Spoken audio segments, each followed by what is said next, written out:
Hello বন্ধুরা, রাতে ঘুমানোর আগে 1 চামচ নারকেল তেল যদি তোমরা স্কিনে এইভাবে ব্যবহার করো তাহলে দেখবে দিনে দিনে ত্বক ফর্সা উজ্জ্বল হবে, সমস্ত দাগ ছোপ দূর হয়ে যাবে, বয়সের ছাপ দূর হয়ে যাবে, এমনকি স্কিনটা অনেক বেশি টান টান উজ্জ্বল হয়ে একদম গ্লাস স্কিনের মতো হয়ে যাবে। এই যে মুখে কালো কালো দাগ থাকে সেগুলো পরিষ্কার হবে, ঠোঁটের চারপাশে কালো দাগ থাকে, ওপেন পোরসের সমস্যা আছে যাদের, সেই সমস্ত দাগ ছোপ কিন্তু দূর করে দিতে পারে রাতে যদি নারকেল তেল এইভাবে ব্যবহার করো। তো চলো দেখে নি কিভাবে। এর জন্য প্রথমেই নিয়ে নেবে নারকেল তেল। এখানে আমি 1 থেকে 1.5 চামচ মতো নারকেল তেল নিচ্ছি। তোমরা এটা বেশি করেও বানিয়ে রেখে দিতে পারো, প্রতিদিন রাত্রে শোয়ার আগে ব্যবহার করবে। এরপরে এর মধ্যে মেশাবো 1 চামচ গোলাপ জল দিয়ে এটাকে কিন্তু খুব ভালো করে আগে মিক্স করে নিতে হবে।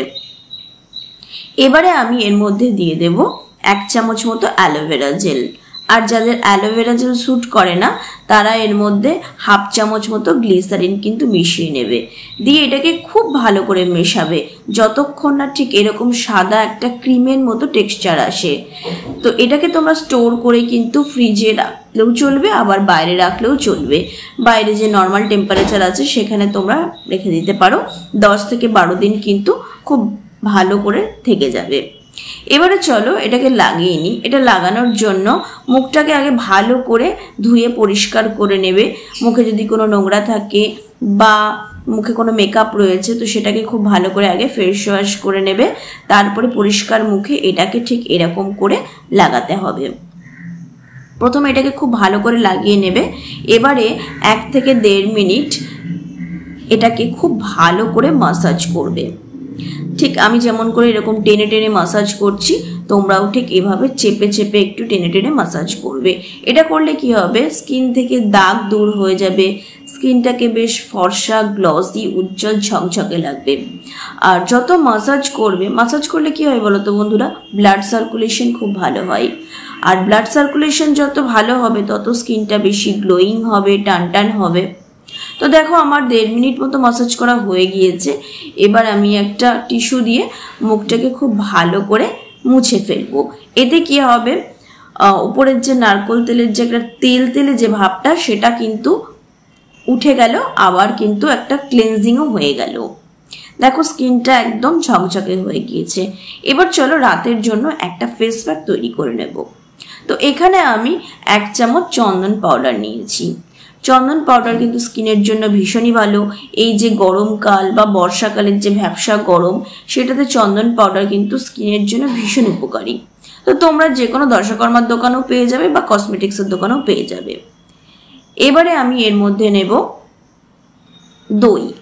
তোমরা এখানে দইয়ের বদলে গুঁড়ো দুধ দিতে পারো বা কাঁচা দুধ বা জাল দেওয়া দুধও কিন্তু দিতে পারো। এবারে আমি এর মধ্যে দিয়ে দেবো 1 চিমটি কস্তুরি হলদি। তোমাদের কাছে যদি কস্তুরি হলদি না থাকে কোনো ব্যাপার না, রান্নার যে হলুদ আছে সেই হলুদ 1 চিমটি মিশিয়ে দেবে। দিয়ে আগে খুব ভালো করে এগুলোকে মিশিয়ে নেবে। এবারে আমি এর মধ্যে অ্যাড করে দেব গোলাপ জল। তো তোমাদের যাদের গোলাপ জল স্যুট না করে তোমরা এটাকে প্লেন জল দিয়েও গুলতে পারবে, ঠিক আছে। দিয়ে খুব ভালো করে একটা প্যাকের মতো টেক্সচার কিন্তু আনতে হবে। দেখতে পাচ্ছ তোমরা এখানে যাদের গোলাপ জল স্যুট করে না তারা এখানে শসার রসও কিন্তু ব্যবহার করতে পারো। তো দেখো খুব ভালো করে আমার পেস্টটা তৈরি হয়ে গিয়েছে। এবারে এটাকে মুখে আমি লাগিয়ে নেব। এটা তোমরা একদিন ছাড়া ছাড়া ব্যবহার করতে পারো। এটা লাগালে মুখের যে ব্রণ ফুসকুড়ি এগুলো সব দূর হয়ে যাবে, মুখের থেকে দাগ ছোপ দূর করবে, ইনফেকশন দূর করবে। কেন কি এর মধ্যে চন্দন পাউডার রয়েছে। চন্দন কিন্তু ইনফেকশন এবং ব্ল্যাক স্পট সরাতে কিন্তু ভীষণ ভালোভাবে কাজ করে। তো এভাবেই আমি এটাকে 10 থেকে 15 মিনিট কিন্তু রেখে দেব। 10 থেকে 15 মিনিট বাদে দেখতেই পাচ্ছ অনেকটা শুকিয়ে গিয়েছে। একদম শুকাবে না যেহেতু এর মধ্যে দই দেওয়া আছে। তো এবারে একটা টিস্যু দিয়ে খুব ভালো করে আগে তুলে নিতে হবে। প্যাক সবসময় প্রথমেই জল দিয়ে না ধুয়ে আগে খুব ভালো করে একটা টিস্যু দিয়ে বা রুমাল দিয়ে ভেজা তুলে নেবে, তারপরে এটাকে এবারে জল দিয়ে ধুয়ে নেব। তো চলো আমি জল দিয়ে ধুয়ে এসে তোমাদেরকে দেখাচ্ছি। দেখো জল দিয়ে আমার ধোয়া হয়ে গিয়েছে। এবারে তোমরা কোনো নাইট ক্রিম বা আমি এখানে অ্যালোভেরা জেল মুখে লাগিয়ে নিচ্ছি। তো দেখতেই পাচ্ছ স্কিনটা কতটা চকচকে হয়ে গেছে, কতটা গ্লোয়িং লাগছে আর কতটা টান টান লাগছে, একদম গ্লাস স্কিনের মতো লাগছে। তো তোমরাও কিন্তু টানা 10 দিন এই উপায়টা করে দেখো বন্ধুরা, অবশ্যই ভালো রেজাল্ট পাবে। আর তোমাদের কেমন লাগলো ভিডিওটা সেটাও জানিও। ভালো লাগলে ভিডিওটাকে সাবস্ক্রাইব করে দিও, লাইক করে দিও। দেখা হচ্ছে নেক্সট ভিডিওতে, ততক্ষণ পর্যন্ত ভালো থেকো, টাটা।